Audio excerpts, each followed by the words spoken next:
ಬಿಜೆಪಿಯಲ್ಲಿ ಈಗ family politics ಬಗ್ಗೆ ಸಿಕ್ಕಾಪಟ್ಟೆ ಚರ್ಚೆ ಆಗ್ತಾ ಇದೆ. ಸಿಕ್ಕಾಪಟ್ಟೆ ಫೈಟಿಗೆ ಕಾರಣವಾಗ್ತಾ ಇದೆ. ಬಿಜೆಪಿಯಲ್ಲಿ ಬಿಎಸ್ವೈ ಕುಟುಂಬದ ಹಿಡಿತ ಜಾಸ್ತಿ ಆಯ್ತಾ? ಬಿಎಸ್ವೈ ಕುಟುಂಬದ ವಿರುದ್ಧ ಈಗ ಹಿರಿಯರು ಅಸಮಾಧಾನವನ್ನು ಹೊರಹಾಕಿದ್ದಾರೆ. ಪರಿವಾರವಾದ ಇರಬಾರದು ಅಂತ ಸದಾನಂದ ಗೌಡರು ಹೇಳಿದ್ದಾರೆ. ಜವಾಬ್ದಾರಿ ವಹಿಸಿಕೊಂಡವರು ಸ್ವಾರ್ಥಿಗಳಾಗಿದ್ದಾರೆ ಅಂತ ವ್ಯಾಖ್ಯಾನ ಕೊಟ್ಟಿದ್ದಾರೆ. ಬಿಜೆಪಿಯೊಳಗೆ ಶುದ್ಧೀಕರಣ ಆಗುವ ತನಕ ವಿರಮಿಸೋದಿಲ್ಲ.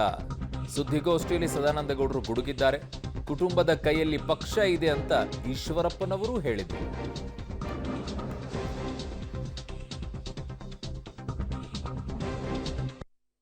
ನಾನು ನಿಶ್ಚಯವಾಗಿ ಹೇಳಲಿಕ್ಕೆ ಇಷ್ಟಪಡ್ತಾ ಇದ್ದೇನೆ. ಮೋದಿಯವರ ಮೇರಾ ದೇಶ್ ಮೇರಾ ಪರಿವಾರ ಇದೆಲ್ಲ, ಇದು ಭಾರತೀಯ ಜನತಾ ಪಾರ್ಟಿಯ ಕರ್ನಾಟಕ ರಾಜ್ಯದಲ್ಲಿ ಆಗಬೇಕು.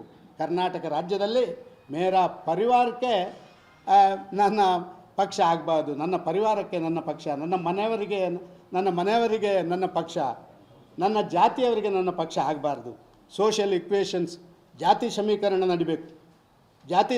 ನಡಿಬೇಕು.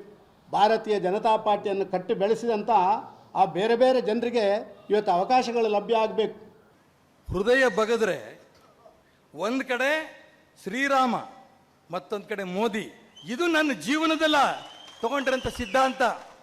ಯಡಿಯೂರಪ್ಪನವರ ಹೃದಯ ಬಗದ್ರೆ ಎರಡು ಮಕ್ಕಳು ಒಂದು ಕಡೆ, ಮತ್ತೊಂದು ಕಡೆ ಶೋಭಕ್ಕ ಅಂತ ಕಾರ್ಯಕರ್ತರು ಹೇಳ್ತಾರೆ, ನಾನಲ್ಲ. ಒಂದು ಕುಟುಂಬದ ಕೈಯಲ್ಲಿ ಈ ಪಕ್ಷ ಸಿಕ್ಕಿದೆ, ಒಂದು ರೀತಿಯ ಸರ್ವಾಧಿಕಾರಿ ರೂಪದಲ್ಲಿ ನಡ್ಕೊಂಡು ಹೋಗ್ತಿದ್ದಾರೆ. ಇದು ಪರಿವರ್ತನೆ ಆಗಬೇಕು.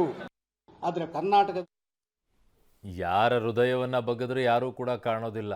ಈ ಕಲಿಯುಗದಲ್ಲಿ ಮಾಂಸ ಇರುತ್ತೆ, ರಕ್ತ ಇರುತ್ತೆ, ಮೂಳೆ ಇರುತ್ತೆ. ಸುಮ್ಮನೆ ಹೇಳ್ಕೊಂಡು ಓಡಾಡೋದು. ಇಲ್ಲಿ ಯಶವಂತಪುರದಲ್ಲಿ ನಿಂತ್ಕೊಂಡು ಒಬ್ರು ಹೇಳ್ತಾ ಇದ್ರು, ನನ್ನ ಎದೆ ಬಗೆದ್ರೆ ಅವ್ರು ಕಾಣಿಸ್ತಾರಂತೇಳಿ. ಯಾವ್ಯಾವ ಪಕ್ಷಗಳಿಗೆ ಯಾರ್ಯಾರು ಹೋದ್ರು? ಸುಮ್ಮನೆ ಎಲ್ಲ ಆ ಸಂದರ್ಭಕ್ಕಷ್ಟೇ.